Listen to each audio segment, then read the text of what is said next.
What's going on, everyone? Jeremy here from The Quartering. Huge shout out to all of you going hard today at coffeebrandcoffee.com using promo code The Quartering, stocking up on our fall flavors of coffee, tea, and cocoa.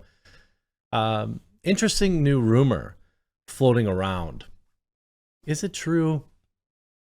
Well, it's at least plausible given what we've seen, but a spicy new rumor claims that viewership of The Rings of Power has dropped nearly 50% after episode 1 and 2, leading into episode 4 as a all hands on deck emergency must fix everything type scenario. Now, we knew there was a lot of pressure on episode 4 already, but if these viewership numbers are real, it's actually insane. I mean, like, shocking insanity. The fact that allegedly, according to the same report, viewership for The Rings of Power is lower than Top Gun Maverick for like basically everyone's second time, because everyone's already seen Top Gun Maverick at the movie theater. You know, it made like $1 billion+. This story after a quick word from this video sponsor, Meta PCs. Huge shout out to this video sponsor, Meta PCs. Look, you've been around, you know that I've been talking about Meta PCs for a very long time. In fact, it's the primary computer I use. But it's not just because they're a sponsor. It's for so many more reasons. They have fully customizable, configurable PCs and all the hardest to find parts in stock and ready to go. They also have ready to ship PCs ready for you today. Here's a couple reasons why I like Meta PCs. First and foremost, it's veteran ownership. Meta PCs is a veteran-owned business. One of Meta's owners has served both in Afghanistan and Iraq and received a Purple Heart for his service. Meta also employs military veterans in Meta's Operations Center and also provides systems to veterans going back to school to help them re-enter the workforce all across the United States. They offer financing. It has 100% US-based sales and support.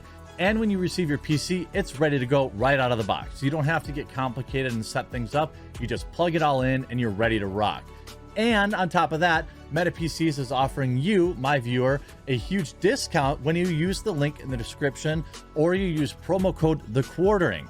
If you use my code at checkout, not only do you save money, but you support my content and a company that will not bow to cancel culture. So maybe you're not ready to pick up a new computer today, but when you are, remember to go to metapcs.com and use promo code The Quartering to support me and to save money. And everybody wins. Now, first and foremost, The Rings of Power Episode 4 does release late Thursday night, early Friday morning, depending on where you are. Hitting the mid-season stride, the 4th episode of The Rings of Power drops Friday, September 16th at 9 p.m. Pacific time. We're seeing a lot of kind of move away from the binge model on a lot of these platforms and going to this back to appointment TV, which I think is good because you can't really build buzz when everyone can kind of watch a show whenever they want. It's less effective. Now, I would argue that there are certain global phenomenons like, say, Squid Game or something like that, where you just kind of have like a slow burn of insanity all the time. But could you imagine if that had been released on the week, like on a weekly model? The world would have been in a fever pitch each and every week. I remember watching it long after the fact, after basically people said, dude, you gotta watch this, and like thinking to myself, holy crap, like I have to stay up all night long and watch and see how this ends.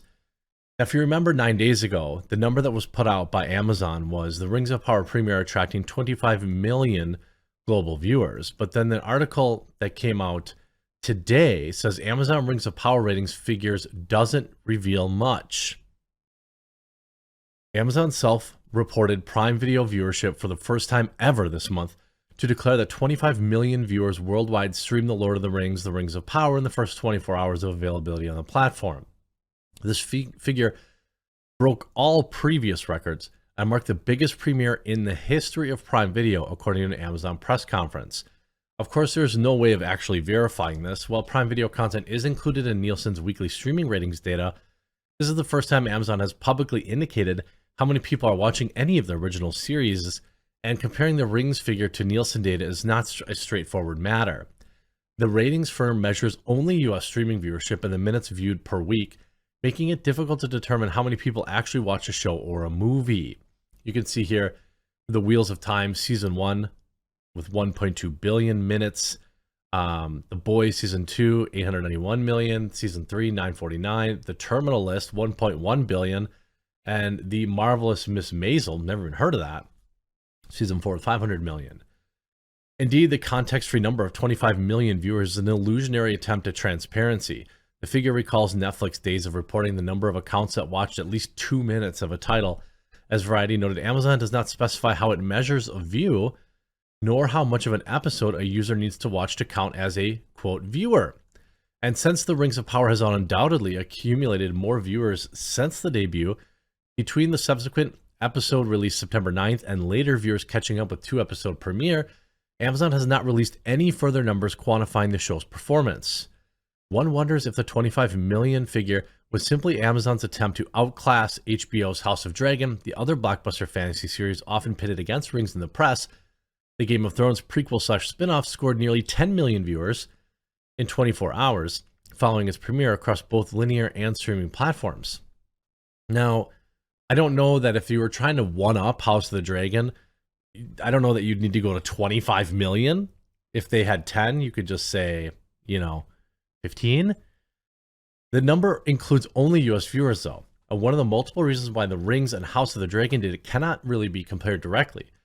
Unlike Amazon, HBO reported on the delayed audience for its fantasy epic.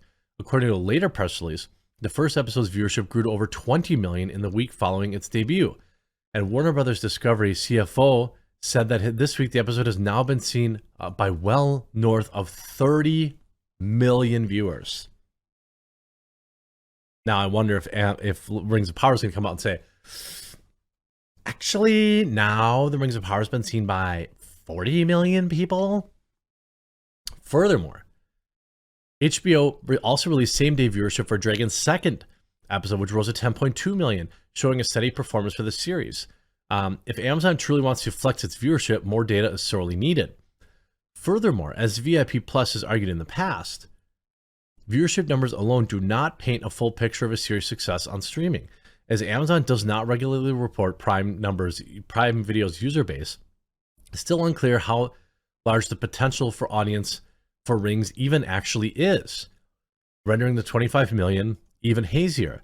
The closest estimates that we have to the company's claims is more than 200 million people subscribe worldwide to Amazon Prime. The membership program that includes access to Prime Video, and the 80 million US subscribers have watched the service at least once in the past year. It's also unclear how many new subscribers Rings of Power is luring to Amazon Prime, a metric that Amazon has likely been monitoring closely. Well, that's the only way you're creating incremental dollars, right? The show is a disaster if you don't bring in at least $1 billion in new Prime members, right? Like, that's just the reality. You need to bring in $1 billion in new Prime revenue. Now, they have 5 years to do it, and it has to be directly related to the show. Prime Video is just one component of an Amazon Prime subscription valuation equation, which also includes free 2-day shipping on Amazon purchases, and Prime members have historically spent around double what non-members spend on Amazon per year. In 2018, Reuters reported on internal Amazon documents, which included the company's measurements of how many people different original series could help draw to Prime. A key metric used at the time was cost per first stream, which compares the show's budget against how many users streamed it as their first watch upon subscribing to Prime. According to Reuters, the company interpreted first stream as meaning the show in question drew the subscriber to Prime and valued the shows that drew more subscribers at a lower cost. You see, these shows, like, I don't think I've seen any of these shows. Goliath, okay, $492. Good Girls Revolt at $1,500. That's cost per first stream. That's what they're paying for a customer, $1,500 cost per acquisition, if I'm reading this right. Of course, the astronomical budget for Rings of Power shows either that this mentality has shifted over time, or that Amazon hoped the show would draw a massive number of new subscribers of Prime. Both things can be true. However, either way, the metric is necessary to truly measure what this article Variety is writing here is saying that the viewership numbers that Amazon is putting out there, it doesn't really tell us anything. What the number that we know that the shareholders are looking at, right?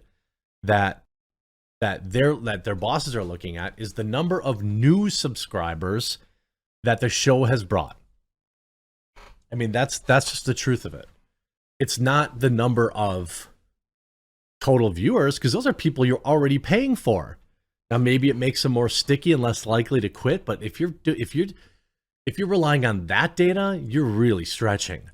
Now, I saw a report from Overlord DVD here on YouTube, who has reported on numerous rumors in the past.